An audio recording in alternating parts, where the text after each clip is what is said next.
Биднес одоо мөнгө гаргах талаар ярьж байна. За 16 20 цаг. Өөрөөр биткойн төлөвчлөө гаргаж байна. 20 число 8:47. 20-ны өдрийн 8:47 цаг. За ингээд миний хувийн данс руу мөнгө ирсэн байна. За бас мэйл дээр харж байна. Энэ хүмүүс. Тэгээд мөнгө яаж гаргасныг блокчейн төрөвчдөр орж өгөө гэж байна.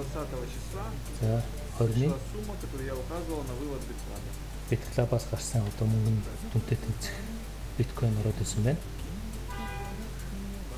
Так как в выходные дни компания заявки на вывод не обрабатывает, амралтын өдрүүдэд бол компани гаргадаг. За энд бас нэг юм үзэж байна. 0.8 биткойн гаргасан байна. Ингээд гүйцэтгэсэн байна. Гарсан байна. Это говорит о том, что деньги были отправлены и успешно шилжүүлэгдсэн байна. Тэгээд амжилттай наш биткоин кошелек на блокчейне и проверим эту транзакцию. За тэгээд энэ гүйлгийг шалгая гэж байна. Блокчейн дээр хийж байгаа. Пришла она у нас 1 декабря 10:36 вечера. Яг нөгөө шилжүүлсэн өдөр